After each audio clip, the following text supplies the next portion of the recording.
Hey, welcome. Today my friend Jill and I are going to be playing with some back bending asana. So one of the main poses that we'll be building up to is kapotasana. And this is really exciting because this is a pose that Jill just recently had a breakthrough in, and it's one of those poses that I personally remember thinking I was so bound up in the idea of touching my foot to my head seemed nearly impossible. And I remember that first moment where I was in Estes Park in a John Friend workshop, coming into the full version of the pose. So it's one of those poses that with consistent practice, all of a sudden one day you'll find yourself there as well, toe to head, and then there's no turning back from there. So back bending will be the focus of today, and we're really gonna bring awareness into the upper back. With that being said, you're gonna want a blanket or a big type of towel that you can roll up. Jill's got her rolled up pretty darn big. So for somebody that's a little more open in the upper back, you're gonna have a big Tootsie Roll. I'll probably roll mine up a little bit more as well, but this is how, if you're feeling a little more stiff in the upper back, start out with a smaller roll. You're also gonna want a couple blocks and a strap. So if you have that, go ahead and grab that as well. So we're gonna start in a restorative pose in this Tootsie Roll. This edge of the Tootsie Roll, the edge closest to your head, is gonna go right at the bra line. So I'll have you set up, Jill, and I'll just check you out. So at home you can go ahead and lay down as well. And then the arms are gonna come out like a cactus pose, or like you're busted type of pose. So the elbows are the same spot as the armpits. Awesome. And then go that way about maybe a half an inch and just, yes, good. And literally a half inch can feel like freedom or stiffness here. So find the place that feels yummy and go ahead and settle into your breath. In this pose, the head of the arm bones, the shoulders, will release down towards the floor. If the shoulders are popping up, there's one of two things that I want you to refine. The first thing would be that you don't have the blanket in the right spot, so check that the blanket is at the bottom tips of the shoulder blades. The other would be that your blanket is just too big, so unroll the blanket and have a littler Tootsie Roll underneath you. Awesome, so Jill looks great. I'm gonna let her settle in here.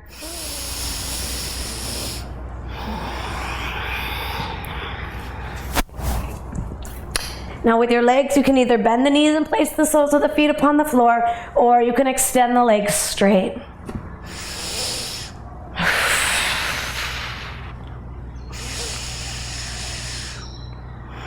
This is a restorative pose. We allow the body to relax into greater opening.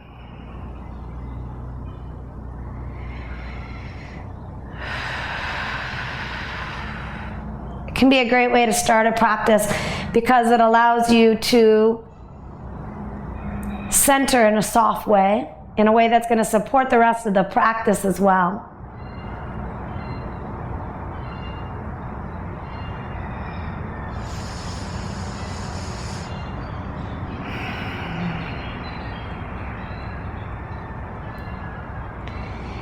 And this is quite a contrast to the way we're going to be activating and integrating the body later on in practice. So enjoying this soft space. As you inhale, stretch from your hips to your armpits. Feel the body open like an accordion with each inhalation.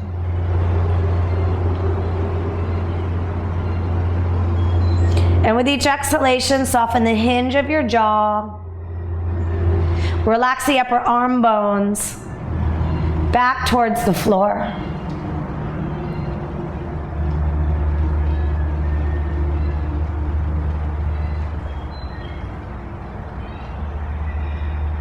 Here, the curl. Opening through the thoracic spine.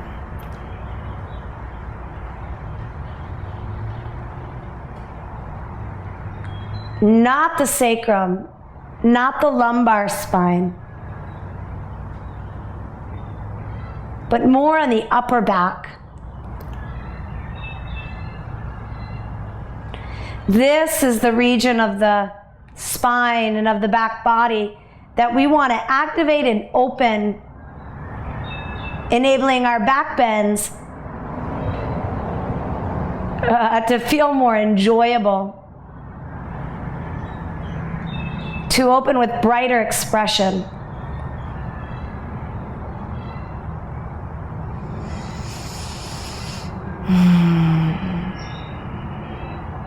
Let's go ahead and roll on over to our side, and then we'll go ahead and come facing forward, sitting in a crisscross seat.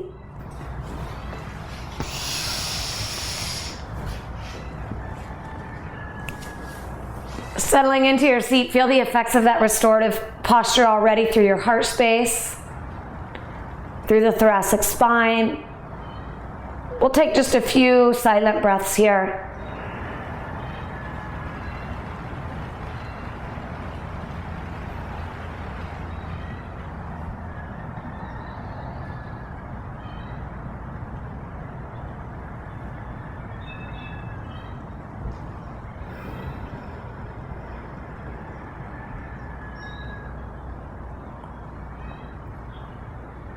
Taking your hands to your heart in a prayer.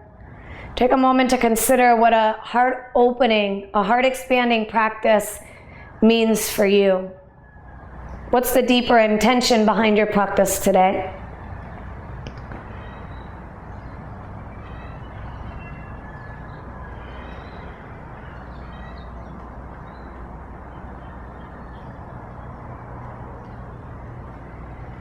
And may you courageously and at the same time softly open to the fullest potential within that intention. Sweetly bowing into your heart. Let's go ahead and release our hands, lift our chins, and let's come to all fours. We'll come to tabletop.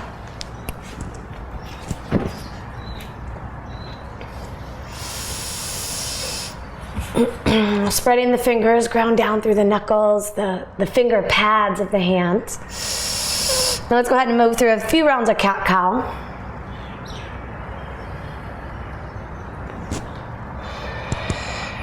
Now as you move through cat-cow, keep that awareness of that. The hinge of the heart is how I'm going to be referring to it today.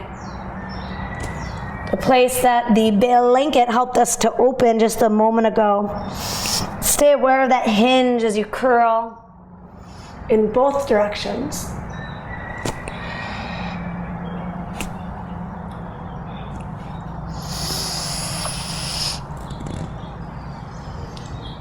And coming into a neutral spine, let's point the toes, open the knees, settle back into child's pose, and we're going to pulse here. Inhale, come forward to the top of a push-up, and then melt the heart between the arms so you feel the arm bones plug back. At that point, bend the elbows and curl into cobra. Good, release the spine back to the floor, and then keep the head of the arm bones lifting, so at no time in the sequence do they come to the front plane. Lift straight on up. Knees are still down. Go ahead and push on back. Right there, the head of the arm bones will come forward. Inhale, glide into plank. Knees are down. Go ahead and with the arms strong, melt the heart space through. Feel the head of the arm bones plug back. Bend the elbows. As you curl into cobra, keep the belly on the floor. Let's curl just into the upper back. Yeah, there we go. We really want to imprint that. That's awesome, Jill. Come on down. Keep the arm bones lifting. Push up and back, and we're going to do that 3 more times.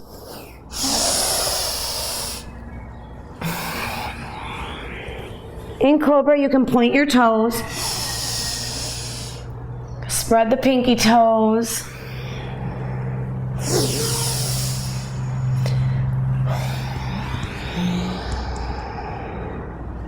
Good, nice long inhale, glide forward. Soften the heart, arm bones plug back and bend those elbows. Pressing the finger pads, curl. Exhale, release. Keep the upper back toned and firm there. Push straight up and go ahead and soften back.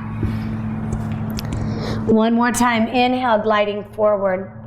Melting the heart space through, feel the shoulder blades frame the back of the heart. Keeping that, the elbows will bend. And inhale, curling into cobra, activate the upper back. From your hands, pull the muscles up the shoulders, all the way in behind the heart. Use the strength now of the upper back to curl the bottom tips of your shoulder blades under your heart a little more. Take the palate back. Yeah. Exhale, release, downward facing dog. I can already feel my arms burning. Good, I'm not alone. Let's go ahead and walk the dog here. A few deep breaths.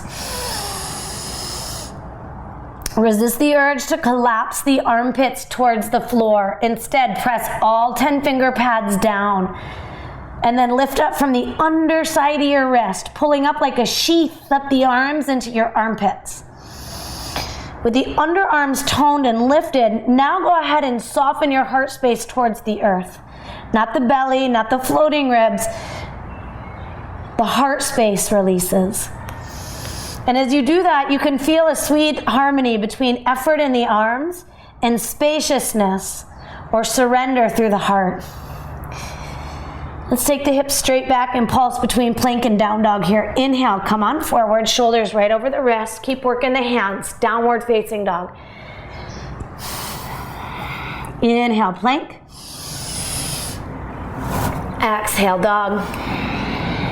2 more times.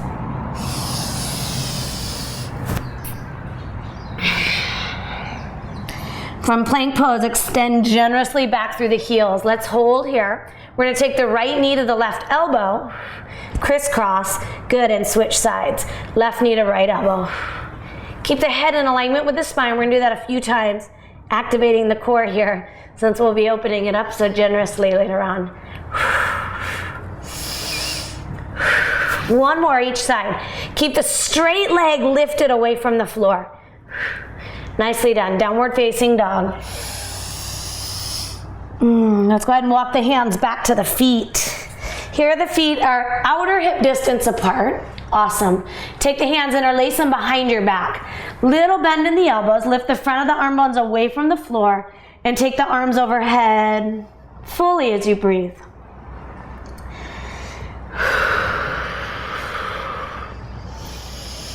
Feel the quality of your breath. Reconnect to the intention of your heart.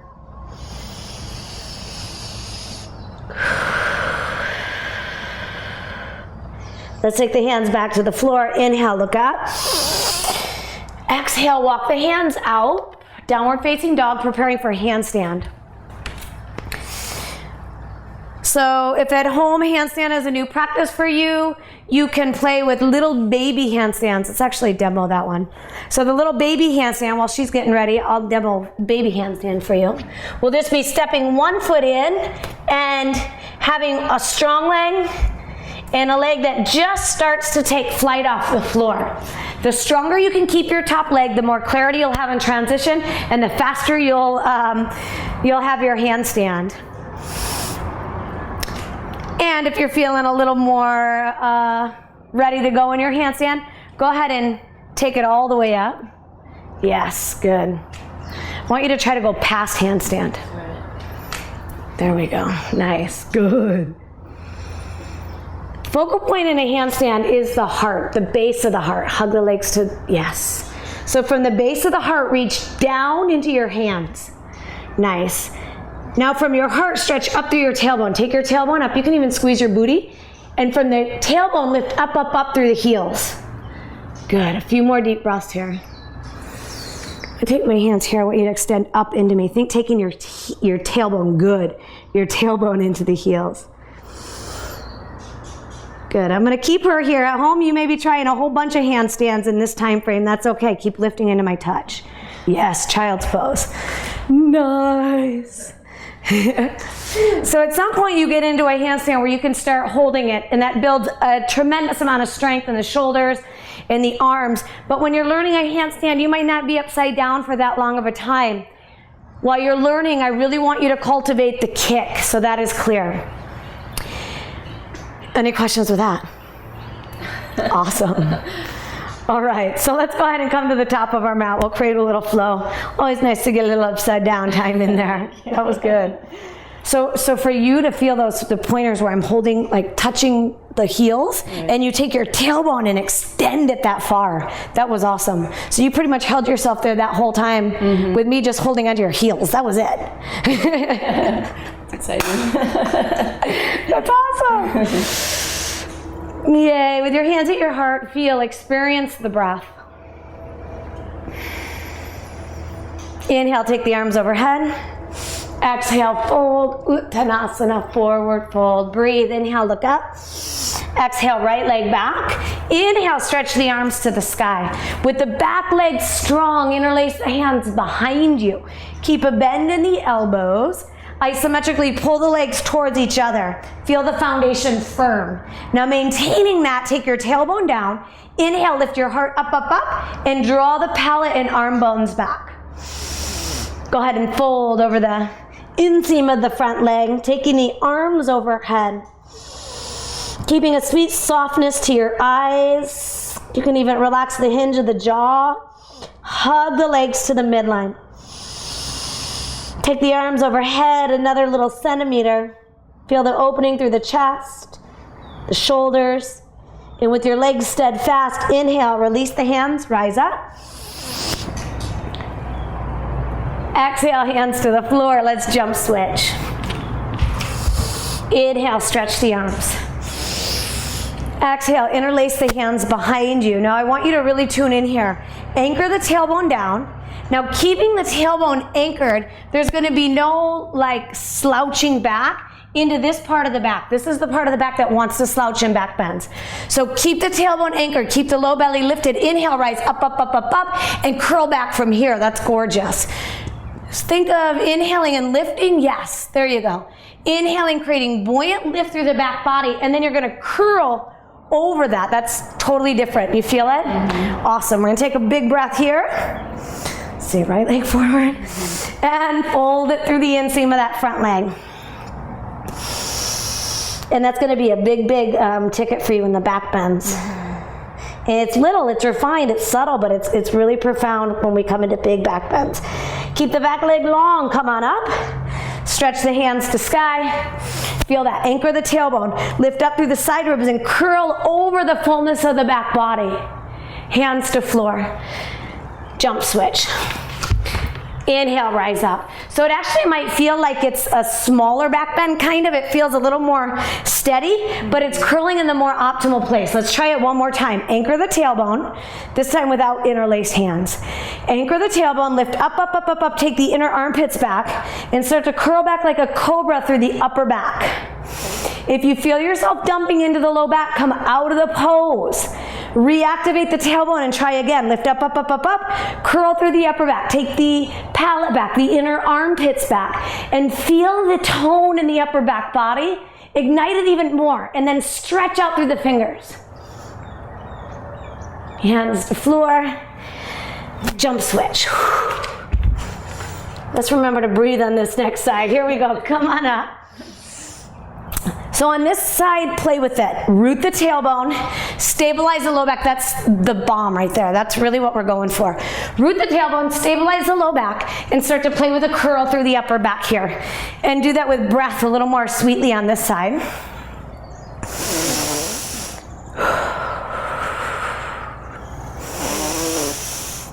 Inner armpits, sides of the throat back.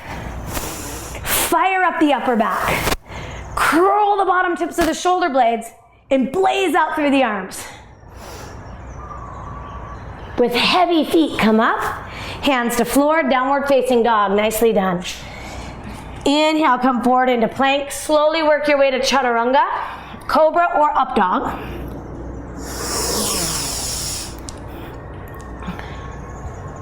Exhale, release. Inhale, straight up. Downward facing dog. Inhale, come forward into plank. Come on down to your belly. Cobra pose. Now in cobra pose, we stay lower than we would in up dog. The legs stay on the floor. In cobra pose, I love it more than up dog because I can hinge deeply into the hinge of the heart. Exhale, come on down. Good. Keep the shins hugging in as you lift straight up and back. Downward facing dog. Yeah, nice. And now on up dog, the arms stay straight and the opening comes more into the hip flexors. It's less in the hinge of the heart and it changes the stretch some. So it really becomes a pose of preference, and it also becomes a pose of really strategically figuring out what you want to open in the body. Inhale, come forward into plank. Keep the legs strong. Go ahead and root the tailbone, and then coming on down to your through chaturanga, go ahead and curl forward into up dog, which since it's not my pose of choice, I don't really do it often. Keep the legs strong and solid, and this is beautiful because she hasn't done it much with me. Keep the legs strong and solid, and now with the arms straight, melt your heart space through. Just let it almost feels like you're gonna soften or collapse towards the floor. Now take the palate back and curl the arm bones back. Yes, exhale, chaturanga, bend the elbows, arm bones lift straight up and back, downward facing dog. Can you feel the difference between cobra and up dog? Oh, yeah. We're gonna do one more of each. Go ahead and come forward, take a cobra pose on your own, and then we'll vinyasa it back, and the second time do that up dog on your own. And get a sense of knowing how each of these poses serves you to turn a particular element or alignment factor within you on.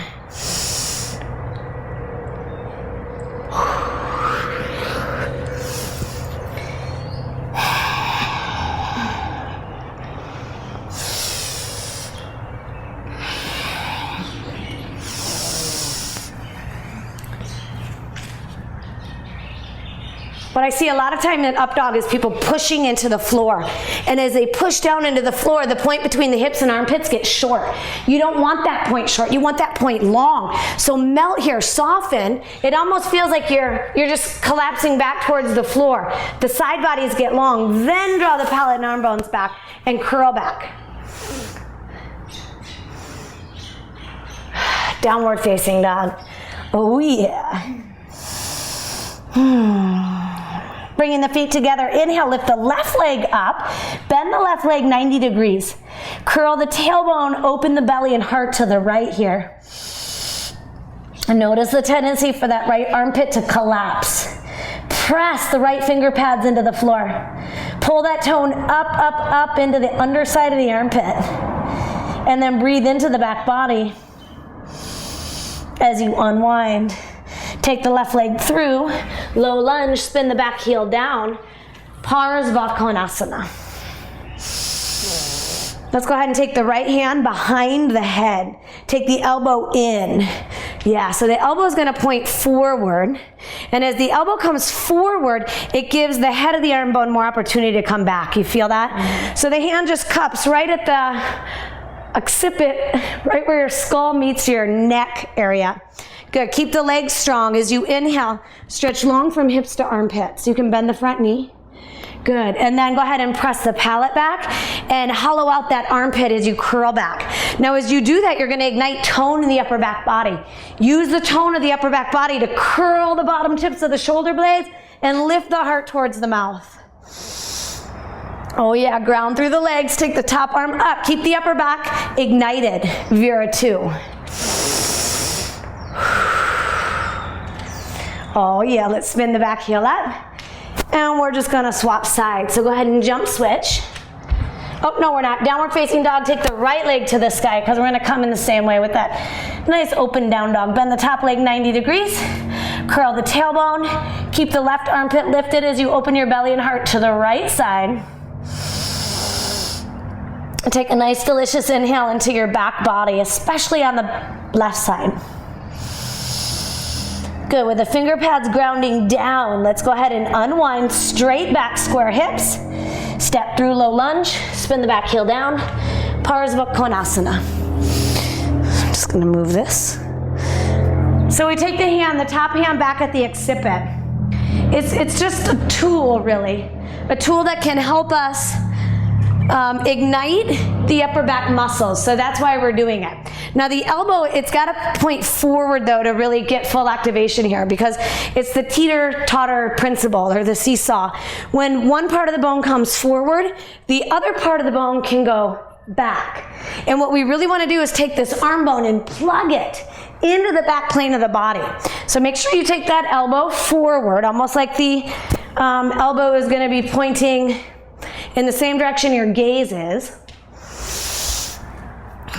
Breathe into the back body and start to curl over the fullness of the back body as you take the palate back. Good, keep the upper back fired up as you reach your top arm to the sky. Shoulder blades cuddling in. Breathe your way up, Vira 2. And let's go ahead and spin the back heel, downward facing dog. Inhale, come forward into plank. Exhale, chaturanga. Inhale, up dog or cobra, your choice. Good, keep the elbows hugging into you. Breathe into the back body as you release. Inhale, breathe into the back body to come up.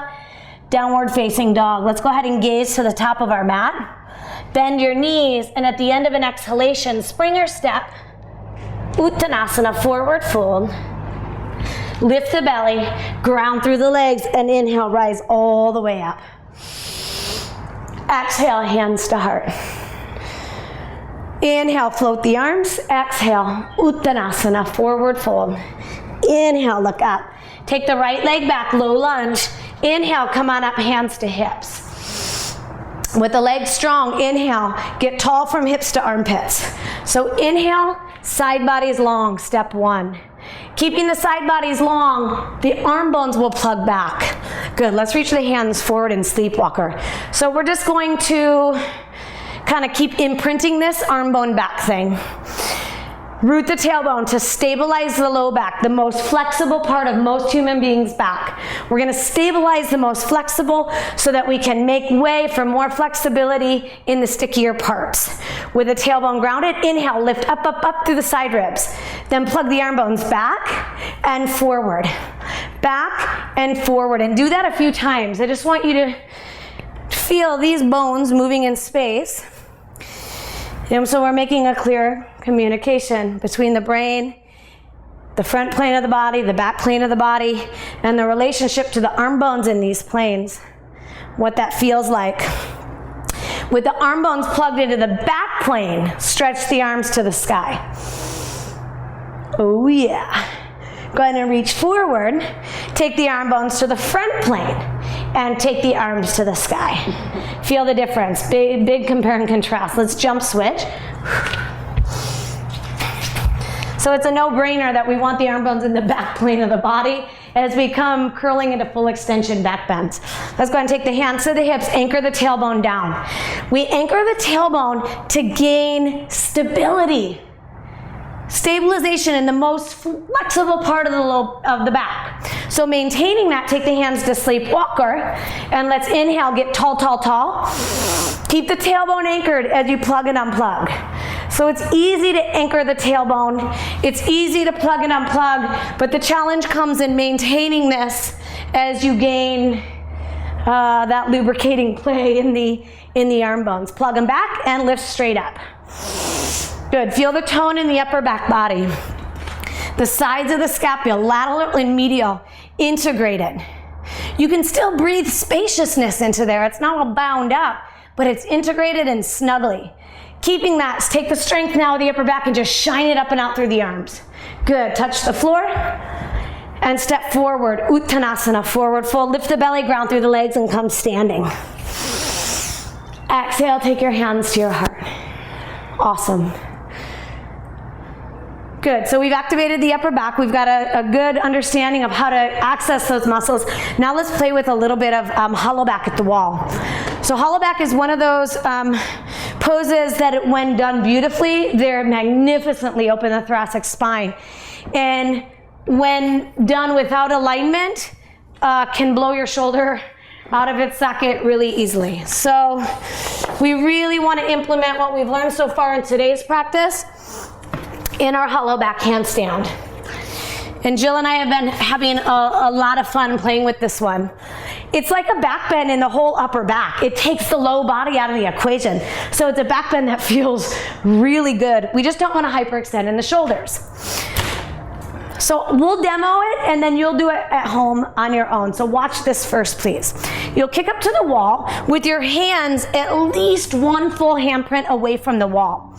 From here, with your legs straight and firm, the butt will come all the way to the wall. So from her booty all the way through the back side of the legs to her heels, she's pressing, and you can even use these quad muscles to do so. So that's the raw form of the pose. Now with the arms strong, we're going to curl strength into the upper back, into that same zone that you did laying on your Tootsie Roll earlier. And then press. Use the strength of the upper back. Good. Child's pose. to press the bottom tips of the shoulder blades towards the center of the circle, simultaneously as the quads are strong to press the thighs into the wall. So to break that down into two simple concepts, quads press into the wall, the strength of the upper back presses and pulls the bottom tips of the shoulder blades into the middle of the room, okay? So quads, shoulder blade tips, quads, shoulder blade tips. Let me show you what it's not. It's not coming into the pose and being so lackadaisical that the head of the arm bones here are popping forward. The arm bones have to stay stable over the wrist, okay? So what I don't want to see is a hyperextension in the shoulder joint where the shoulders are trying to come into the center of the room. That's not it. You got to keep the arm bones stacked over the wrist. So let's take about a minute or so to play with this. If you come up with any questions, holler at me. Coming up at least a hand distance, maybe even further from the wall, kick up. From there, you'll take your butt and the whole back of the legs to the wall. Fire up the quad muscles to press the femurs into the wall. That stabilizes you. From there, use the strength of the upper back to press the bottom tips of the shoulder blades, not the armpits, not the shoulders, but the bottom tips of the shoulder blades into the center of the room. Keep breathing there. As you feel the potency in the upper back body.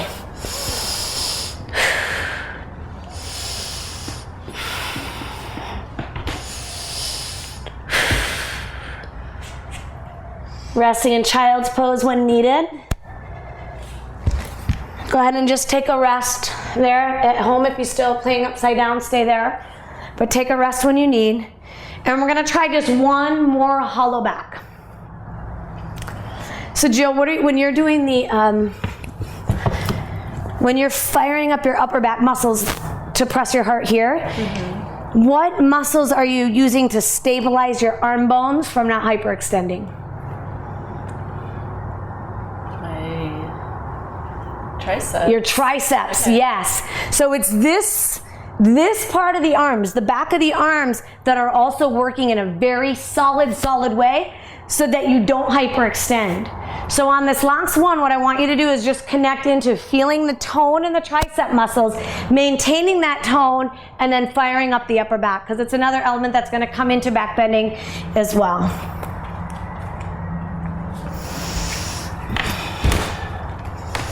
The more open you are, the further away from the wall you'll start.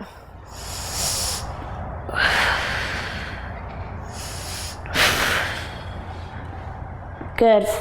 Firm the triceps to the bones. Keep that integration. Fire up the upper back and press the heart to the middle of the room as you activate quads to wall.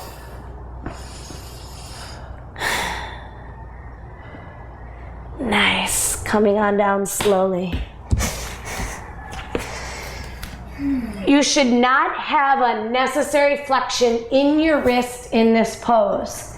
If you do, you're taking the bend in the wrist and you're not activating in the upper back the way that you could be.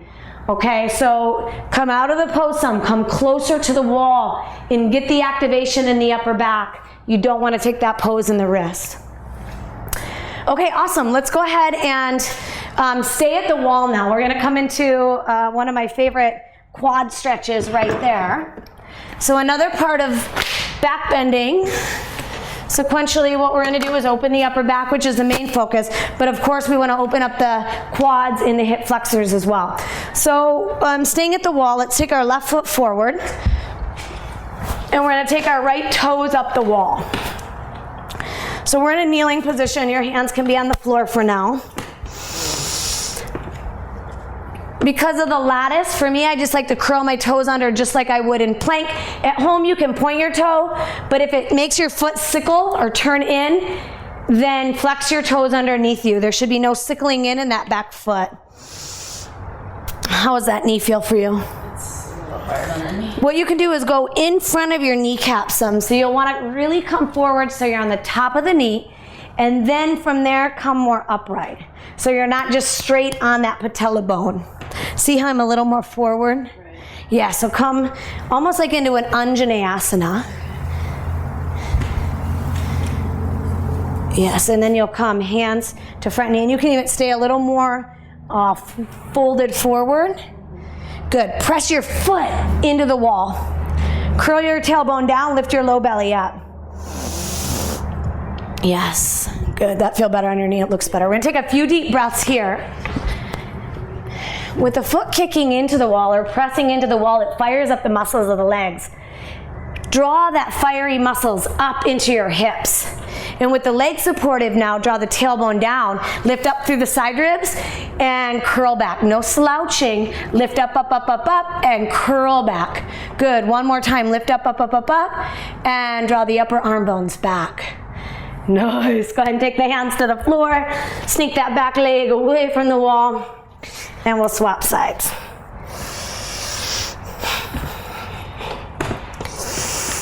The closer your back knee is to the wall, the more excruciating the quad and hip opener. So if you're more tight there, obviously come away from the wall.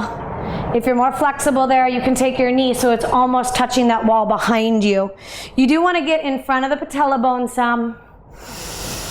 Hug the legs towards the midline.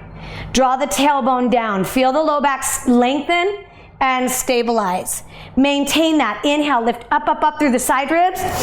Draw the arm bones back like cobra. No dipping in the low back. Inhale, lift up, up, up, up, up. Now curl over that upright, lifted energy inside. Good, and exhale, come on out. We're gonna do that one more time on each side. Come into it, kneel for a second. Do you remember this one that we did in side angle pose with the hand? We did it with one hand.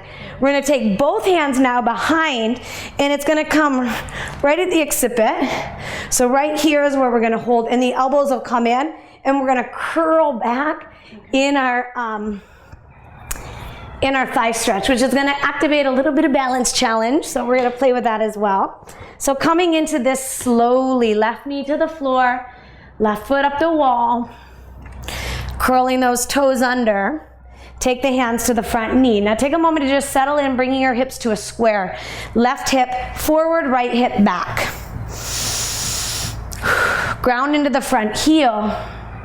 And pull the muscles of the legs up from feet to hips. Good. Let's go ahead and interlace our hands. Take the hands to the occiput and draw the elbows in towards the center of the room. As you exhale, anchor your tailbone down and drive energy into your feet. Good. Maintaining that root in the legs. Inhale, lift up, up, up, up, up, and curl the palate back into the head. So you're doing an activated upper back body, back bend. Another deep breath here. Keep the upper back toned and lift the arms. Stretch the arms to the sky. Oh yeah. We're going to come out by taking the hands to the floor. Bring the back foot away from the wall. Oh yeah, and switch sides. So we're taking the hands. Do you know why we're taking the hands here? What that does? Well, it pushes, like the seesaw principle you're talking about? Yeah, so it helps us, we activate the seesaw principle because the elbows comes forward, so then we can take the arm bones back. And that's where we always want to be in back bending, arm bones in the back plane of the body. So it helps us to bring the arm bones back. At the same time as we draw the palate back into the reference of our hands, it helps us fire up the upper back muscles. So it's helping us to root the arm bones and fire up the musculature of the upper back. Just so we're all on the same page, let's try it side two. It's one thing to do something, but it's a whole nother, puts you into a whole nother world of knowing or understanding when you know why you're doing it. Good, you can bend the front knee. Good, so it's coming like into an ujjayi. Press into the back foot. Curl the tailbone and take the elbows forward. With the tailbone rooted, stretch up long through the central channel of your being. And then with the elbows still forward, take the palate back and feel the upper back body tone and ignite. Bend the front knee. Lift through the side ribs. Draw the palate back, and with the toned upper back, stretch the arms to the sky. Good, let's take the hands to the floor and walk ourselves away from the wall. Oh yeah. It's that deep. Let's go ahead and come into down dog. We're gonna take pigeon pose from here as well. From pigeon, let's glide the right knee forward. So we'll come to side one in comparison to the wall. And let's go ahead and walk the hands back. So in this version, we're getting into the hip flexors. We're gonna take a few deep breaths here. And I just get to come and support Jill's back shin. So at home, you can pretend like I'm standing behind you, like I'm standing on the inside of Jill's shin, the base of the shin. Hug it in. That'll create a tone in the inner thighs. Keeping the tone in the legs, breathe suppleness and sweetness into the torso, into the belly. Good, and we're just gonna switch sides. Place the hands, come on back into downward facing dog. Glide the left leg forward into pigeon. Excuse me.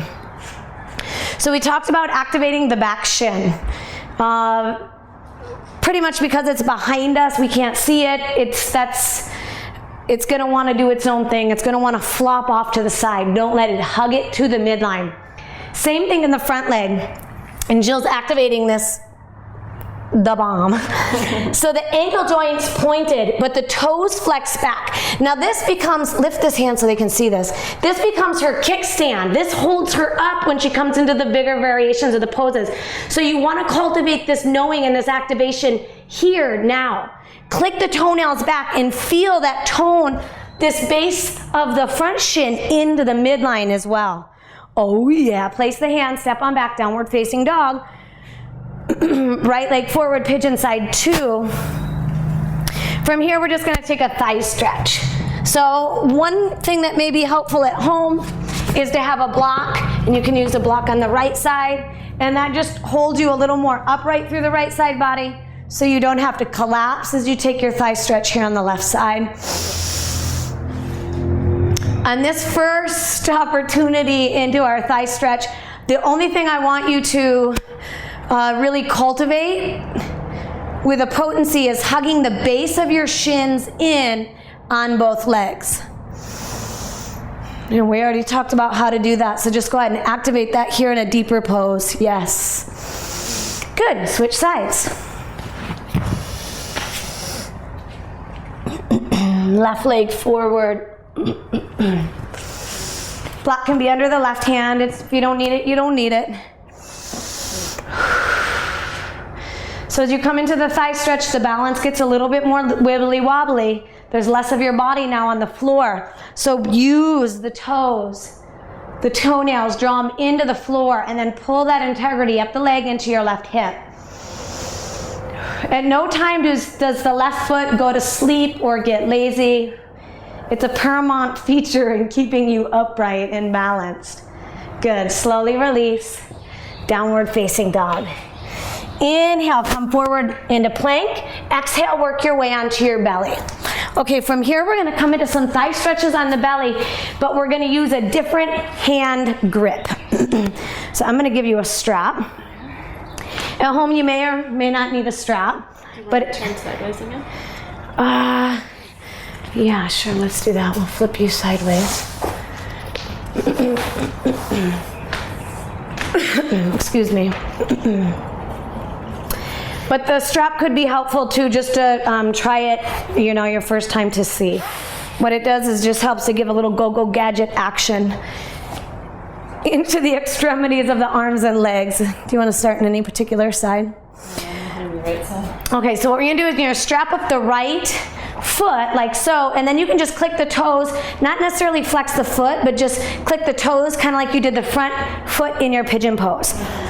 Now she's gonna reach back, karate chopping it, but take the L of the hand and reach it back to the strap. Yes, awesome. So she has the strap in between the L of the hand. Keep the side bodies long, spin the elbow forward and up. Awesome, coming into a thigh stretch here. Now can you kind of take your hand and start to pull yourself closer to your foot? Yep, there you go. You're gonna wanna keep the inner armpit rooted back. That means the elbow is gonna stay more forward. With the toes spread, anchor the tailbone and stretch back through the legs. Good. Now I want you to stay integrated in the upper back to come out. You'll just let your foot go down and let the strap come out the hand loosely. Nicely done. Let's take side 2.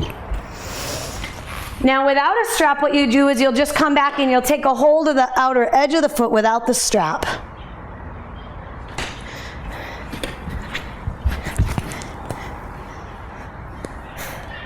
Actually, I'm coming into a totally different pose with that. I want to stay in the thigh stretch.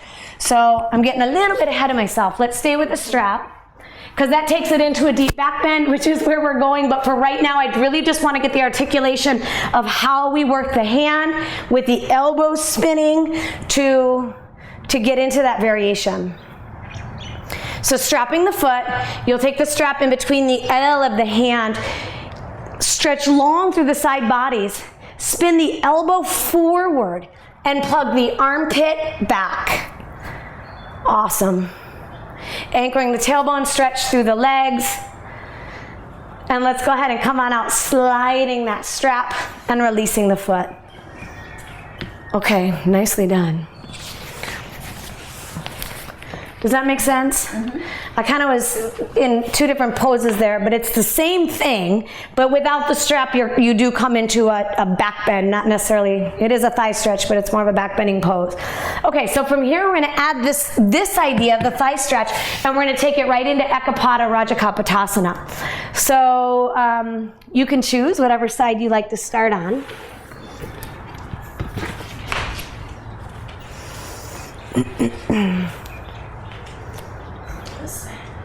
Awesome. So coming into, go ahead and join us here at home, coming into pigeon pose, left knee forward. So again, it may be helpful to have a prop, and you can start with the prop too of the block under the left hand, and then you can just lose it later on if you need to. But this can be a great way to just help get yourself in.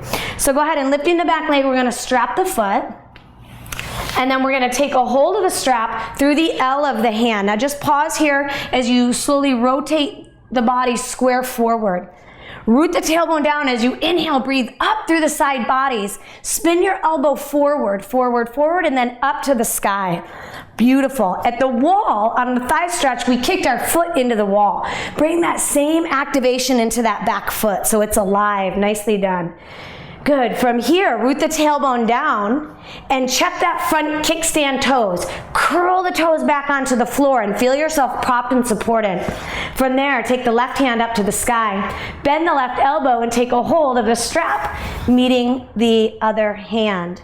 Awesome. Your balance is really sweet. From your feet, pull the muscles all the way up the legs into the pelvis. Anchoring the tailbone down, inhale, stretch up through the side bodies. Good. And then pretend like your hand is at the occiput and draw the palate back and pull that tone into the upper back, and slowly start to take your hands, walk the hands down the strap. There's no collapsing in the body here. It's so lifted and it's so bright. Continuing to breathe.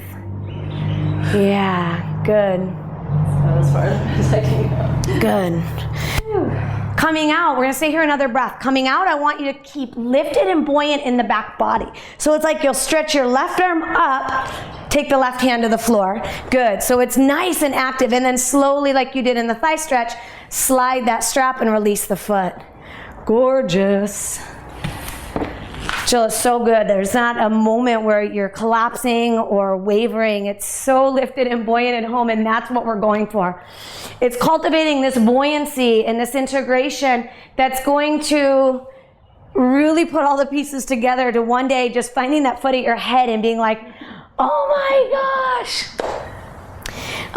But it's these steps right here that's allowing for that to happen. It's gorgeous. Side 2, right leg forward, pigeon pose.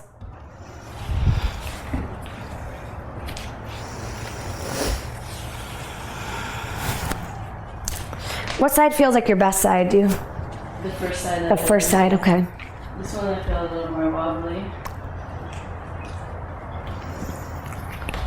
So for the wobble, it really might help to have that prop underneath the supporting hand. So you'll reach back. Good. Take the strap in the L of the hand. Turn the body square. Breathing buoyancy into the torso. Spin the elbow forward and plug the armpit back. Awesome. Good. Take the time you need to stabilize the legs. Click the front toenails into the floor and feel that being like a kickstand underneath you. Awesome. Good. Anchoring the tailbone, lift up through the side ribs. Draw the armpits back. Hollow out the armpits and fire up the upper back.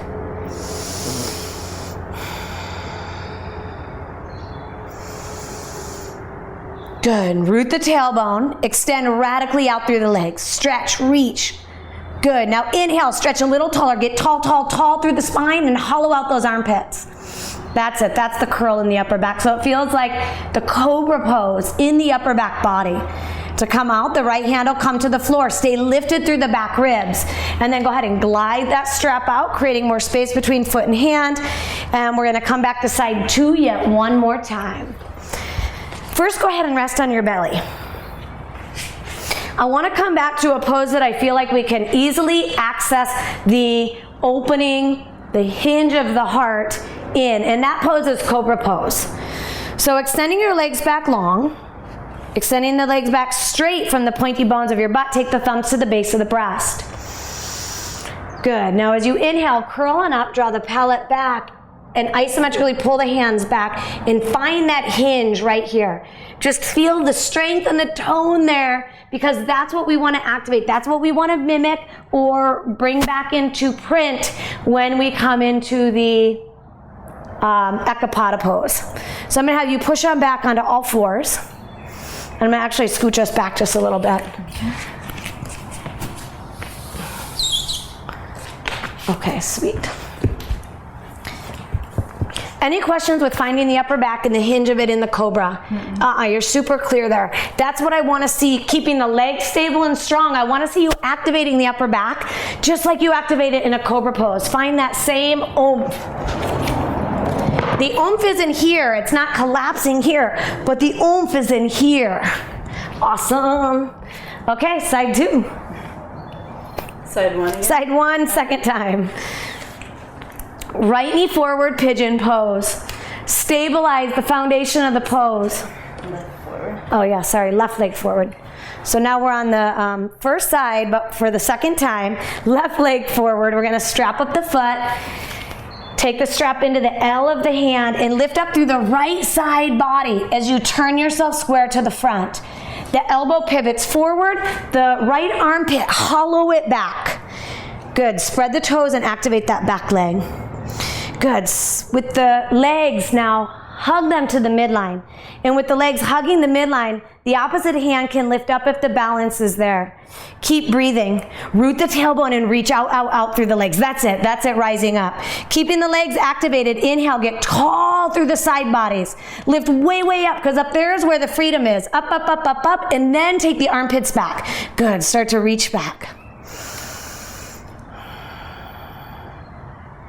Good. Keep drawing the inner armpits back. Good. And take this hand, keep reaching. Down, down, down the strap. Yes. Oh, yeah. Oh, my thigh. Good. Go ahead and keep the lift through the back body. Stretch the left arm to the sky. Touch the floor. And open it up like thigh stretch. Thigh? Yes. Yes. Awesome. Yeah, we got a little bit deeper of a bend in that side. Nice, Jill. Take a breather in downward facing dog. Left leg forward. So last Ekapata Raja Kapotasana. Here we're on side 2, second time. Right leg. Right leg forward, left leg back. May be helpful to have that block underneath that supporting hand. Let's go ahead and lift the back knee and take a hold of the strap in the L crease between thumb and finger. Turning the body forward. Lift up through the side bodies as you pivot the elbow to the front plane, allowing you to plug the inner armpit and the upper humerus bone back. Take all the time you need here so you can keep the right hand on the floor the entirety. Can you point the ankle? Yes. Now flip the toes. I'm gonna move that strap, that might help. Awesome. So keeping the legs firm, cultivate a buoyant lift about you, and Jill is really expressing that in a super gorgeous way. So it's a back bend that curls, that ignites, it's toned in the back body. At the same time, there's an expression of fullness, brightness. Awesome. And transitioning out with that fullness as well. One hand I'll reach at a time. You can go ahead and lose that strap from the back leg, and we're gonna step back, downward facing dog, Adho Mukha Svanasana.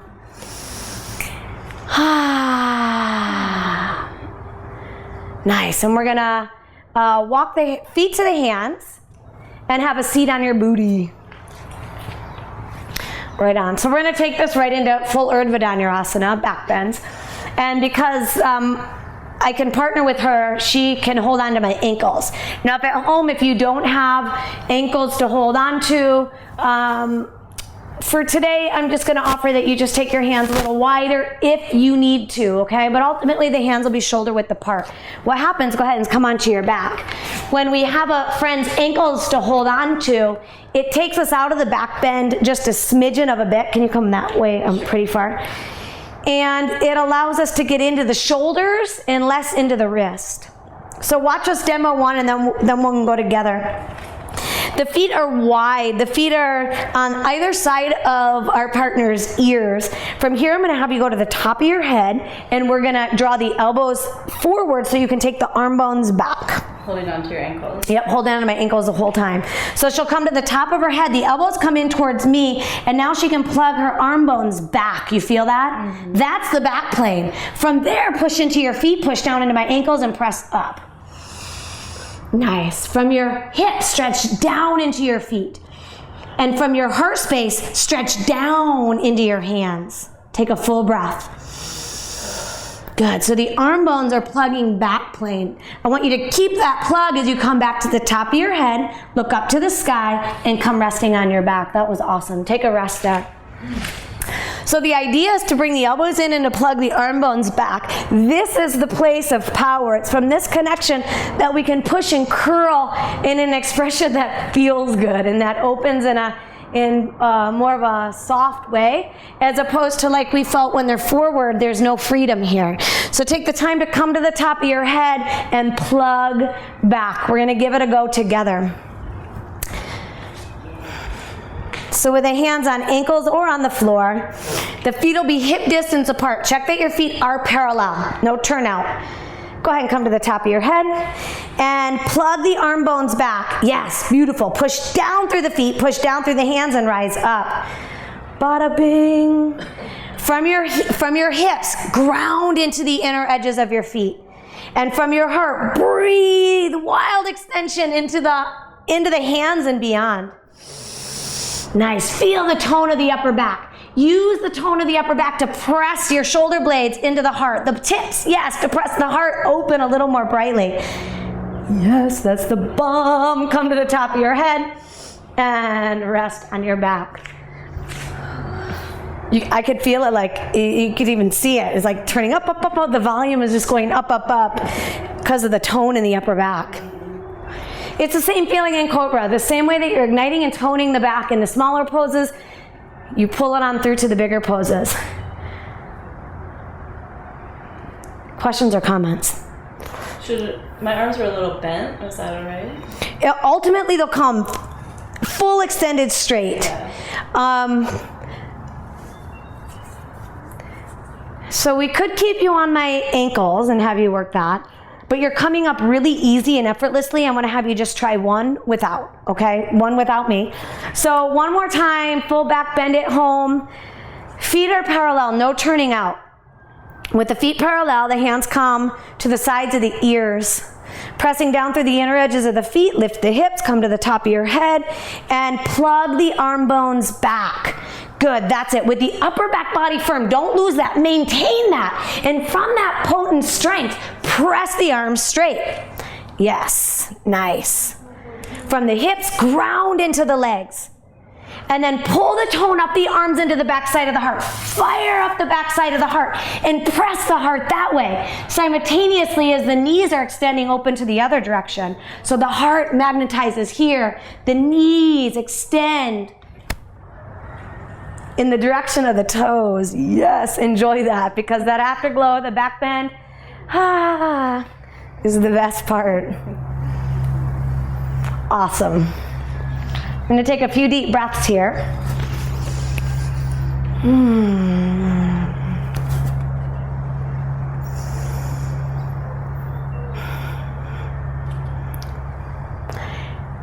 And then go ahead and roll on over to your side. I'm going to show you one more way to work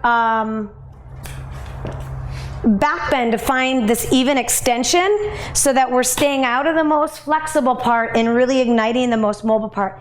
In a way, it kind of weaves through how we did the hollow back, because we used the thighs to press into the wall. Here, we're going to press the knees into the wall as I direct my heart to the center of the room. Let me show you what it looks like. I'm going to just come over your mat. Now, what I'm doing at home, since you can't see my toes, is I'm putting my feet on the floor, and only my toes are going up the wall. Okay, so this part, the roots of your toes are on the floor. It's just the toes that are going up the wall. So,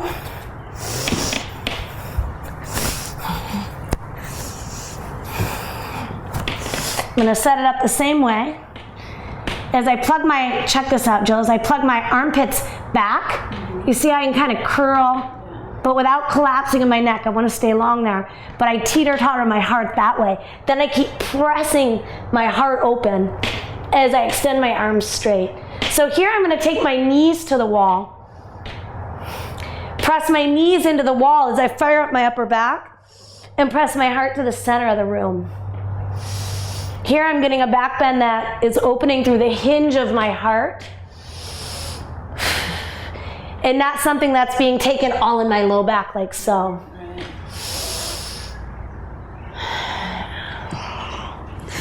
So that way I'm getting an extension that's moving through my spine and not a back bend that looks like this. Bink in the low back, the most flexible part of the back. Here it's a little bit awkward because we don't have a straight wall. So did you see how it almost like my knees wanted to go here, but I stopped beyond. I just kept them moving in that direction, but I'm not forcing them past my toes. So let's go ahead and set up for one of this, just so that we can feel creating that extension through the spine that helps us to get a little more elongation through the most flexible part, the low back. It kind of makes like an anchor as well in the legs, and that anchor then allows us to fire up the upper back to get a little more curl in the thoracic. Feet on the floor, toes curl up.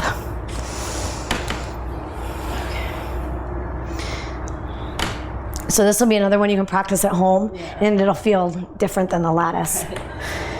Good. With the feet grounded into the floor, come to the top of the head and plug the arm bones back. Now as you plug the arm bones back, curl the heart towards the center of the room and keep curling it as you extend the arms straight.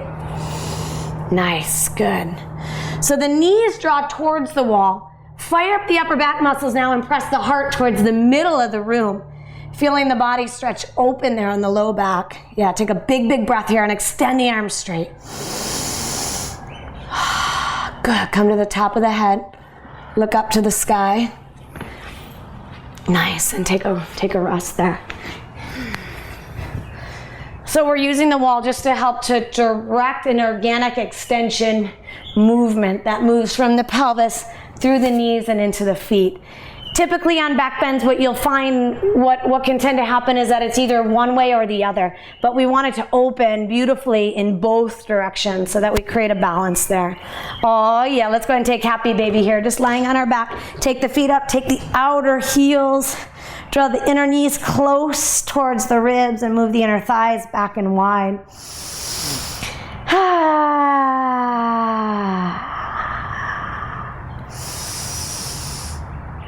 Good. Use the tone of the inner thighs and widen the inner femurs away from each other, away from the midline. Good. Slowly release one foot at a time to the floor. We're going to go ahead and roll over to our side. Come up to all fours. And let's go ahead and take a downward facing dog. At home, if you have somebody to give you a nice back release, go ahead and partner up in that way. If not, hang out in down dog and really activate it yourself. So I'll teach you how to activate it yourself here. Bend your knees a little bit, lift up the quad muscles, and use the lift, the firm of the femurs, to press the upper femur bones back in space. As you do that, keep reaching from your heart down into your hands. And if you have somebody that can help support you, they'll take the hands to the upper femurs and slowly root straight back. That helps to bring a nice long length into the low back. Good, and then slowly work your way to your knees. For child's pose at home, if you have a partner, you can go ahead and switch partners. We'll hang out in child's pose for a few breaths.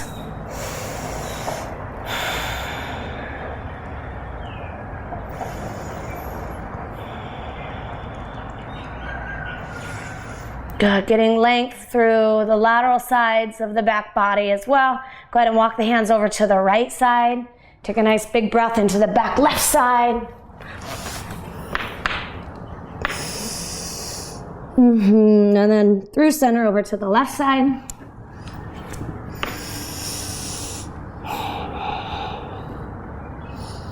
Good, and come up to all fours. Here on all fours, let's go ahead and bring a little spirally action. So we're going to circle the hips to the right a few times.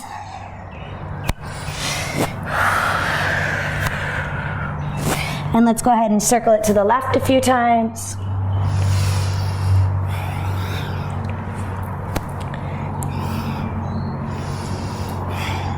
And then coming into a neutral spine, let's go ahead and sit back.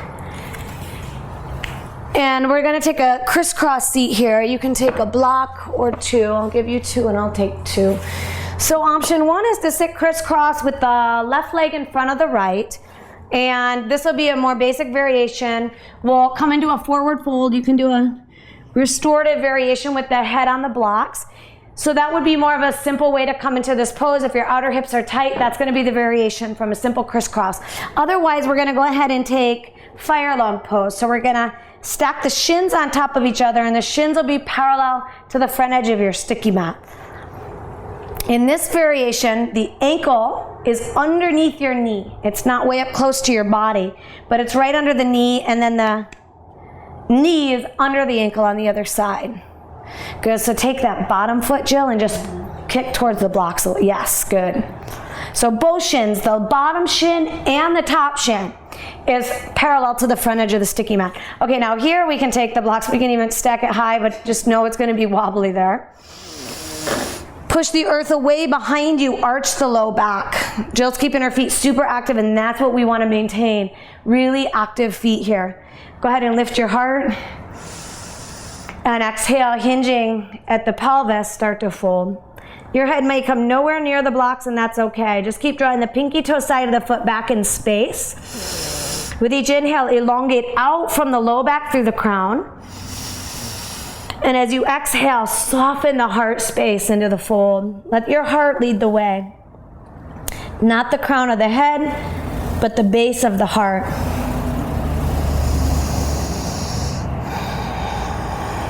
We're going to hang out here for a good 5 more full breaths.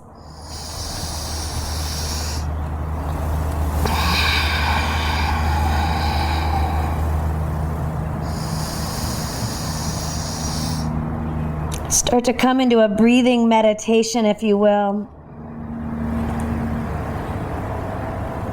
Let the breath fill your belly and then your rib cage.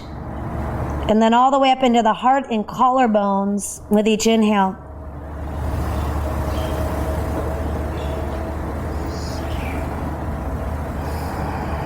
As you exhale, feel the outer body hug in.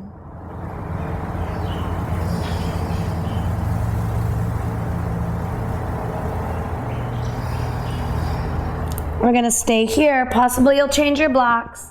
Another few breaths here. It's so nice to create space in the hips after deep back bending.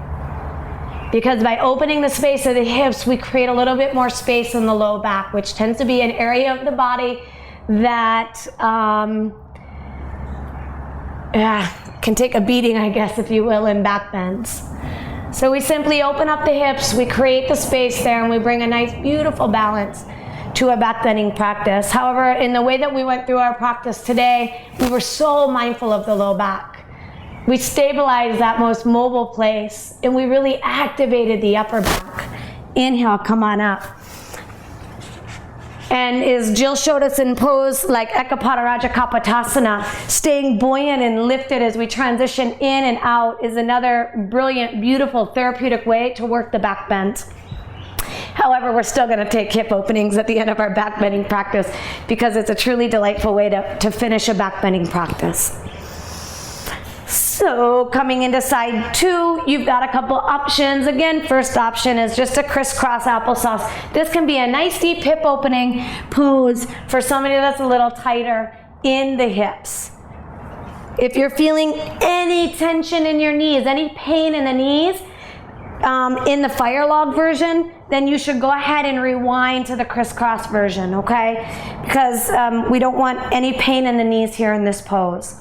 But if you're pain-free, go ahead and take this version. And to protect the knees, flex the feet. Draw the pinky toe side of your foot back. So it's not here, but the pinky toe side of the foot draws back, creating even articulation in the ankle joints. Awesome. With the fingers kickstand behind you. Inhale, open your heart, lift your heart, draw the palate and arm bones back. Even here, you can feel the tone in the upper back body. A tone that supported you today in stretching open and expanding from the inside out. Keeping the length in the low back now, go ahead and fold yourself forward.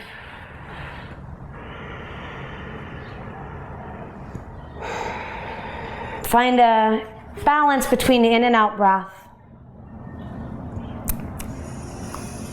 Inhale and exhale equal in length.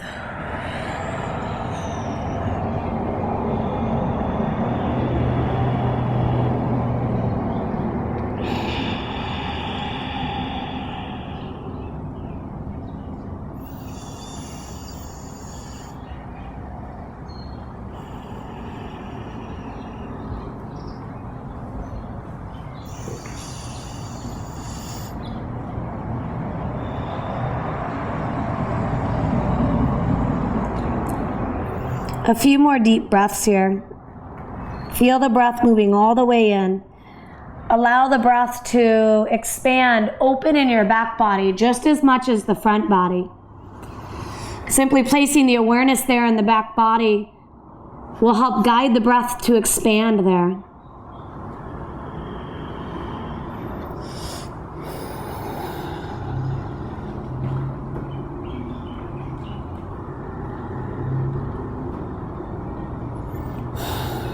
And with the feet active, inhale, lengthen out of the low back, rise up with a long spine, and extend the legs forward. Oh yeah, flex and point, that one's deep. God, let's flex the feet, keep the heels grounding down, so we don't want to hyperextend there, although it can feel like a nice stretch through the calves. It hyperextends the knees. So keep the heels grounded, let's push the earth away, lift the heart. And with the long low back, let's go ahead and fold. So here's a place where you can hold either to the sides of the toes, which if you're moving into the deep back bends that we did today, I'm sure you can fold forward enough here without a strap. So I'm going to go ahead and instruct from here, holding onto the sides of the pinky, spread the toes, or the pinky toe side of the foot, lift the elbows. Good, so it's like the arms are a framework. Now with the sits bones grounded into the floor, lift the heart, and then keep the elbows lifted like they're framework that you let the heart now cascade through. With each inhale, elongate the spine, another millimeter, centimeter, keep reaching through the crown. And exhale with the elbows in the front of the armpits lifted gently, melt the heart space through. And keep playing with that. Inhale, lengthen. Reach from your grounded sits bones through the belly, through the heart, through the crown. And exhale, melt the heart space. Now when you get into the very, very depth of the fold, at that point you can let the upper body round and curl into the fold. But as we work our way into the fold, we stay lengthened and stretched from the low back through the thoracic spine. And so this might be the height of many of us forward fold for now. Let's take 3 more breaths.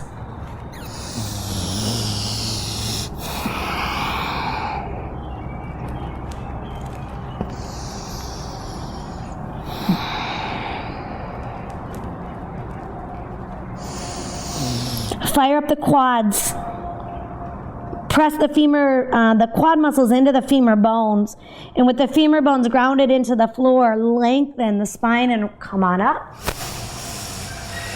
Exhale, come on down. Let's go ahead and extend the legs, resting on our back. Turning the palms up.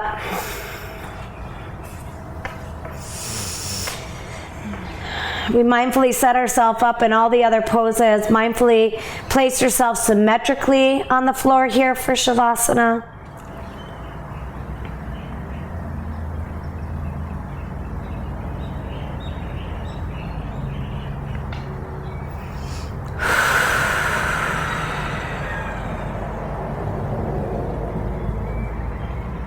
Relax all the efforts from your practice. Let the upper back muscles soften. And you can feel that draping release all the way down the arms. Go ahead and soften all the little joints of your fingers. Feel how the fingers just naturally curl in towards the center of your palms.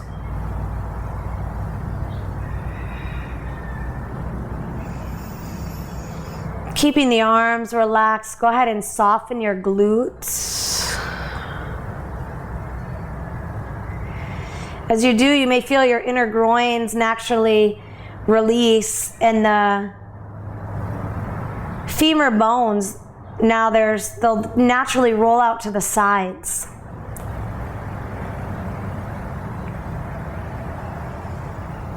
Again, release the glutes. And let the pelvis rest heavily upon the earth. Soften the muscles of your quads. Relax the hamstrings, the back of your legs.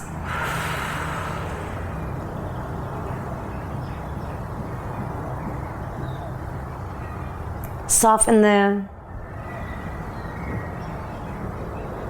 calf muscles from the bones as well.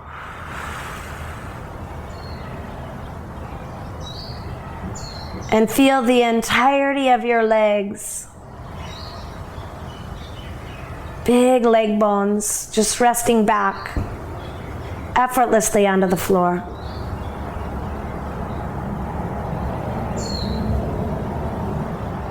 Feel the soles of your feet. The tips of your toes.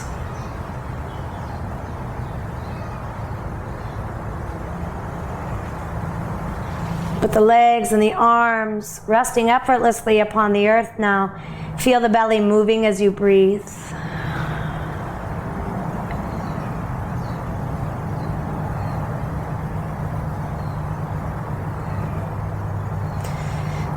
Relax your neck and shoulders.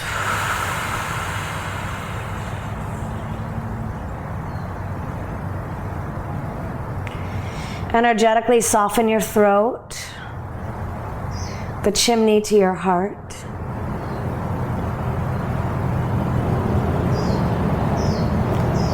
Relax the hinge of the jaw.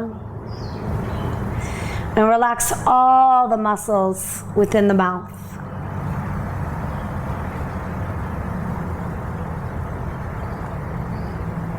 Soften your cheekbones, soften the entirety,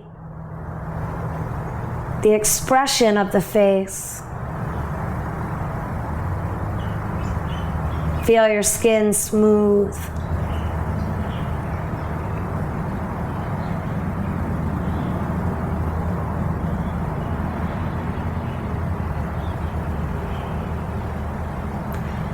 Relax your scalp from your skull.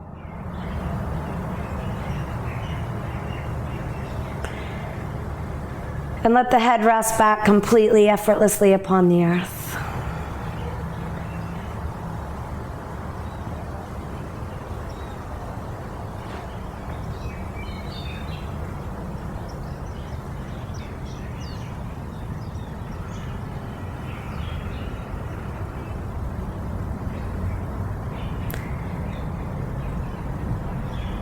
Feel the comfort in the body here as your body completely relaxes and lets go. The body being held, supported. It's so nurturing.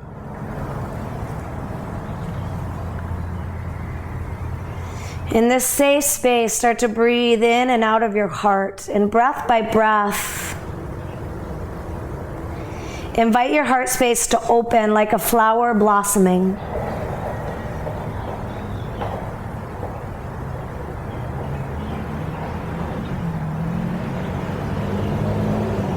Tuning into what this feels like for you to energetically and lovingly blossom your heart.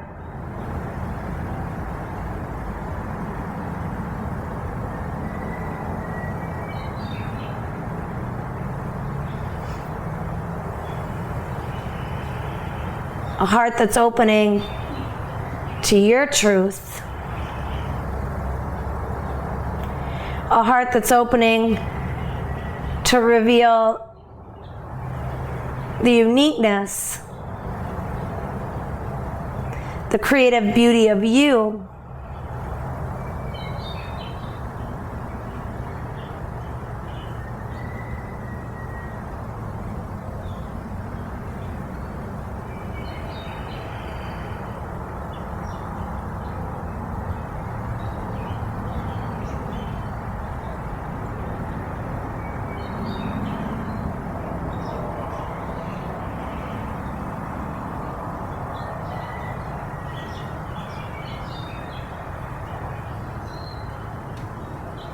With your body resting, with your body relaxed and your heart space open, take a moment to connect to what it means for you to live today with an open heart. A heart that's open, revealing your truth and your beauty. A heart that's open to receive.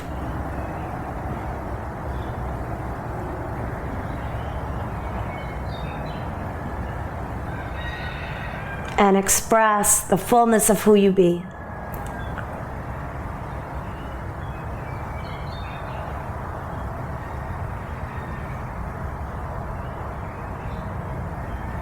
Take a moment to visualize your day living from this open space and what a gift it is for our planet, and you expressing from this space as you breathe in deep and out long.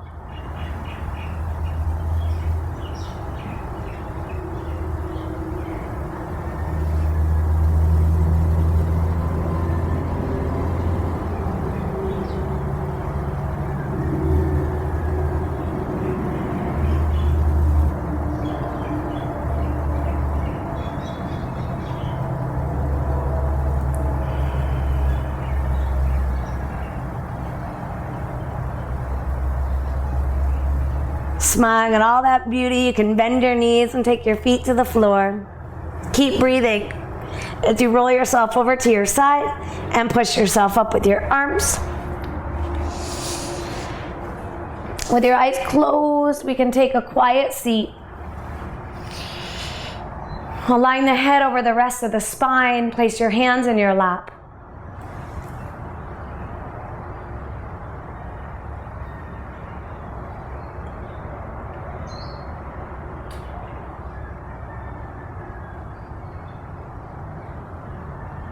There's a courageous sweetness that's required in living our lives from a place of an open heart.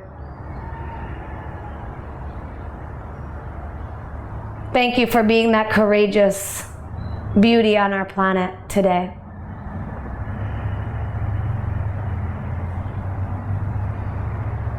Namaste.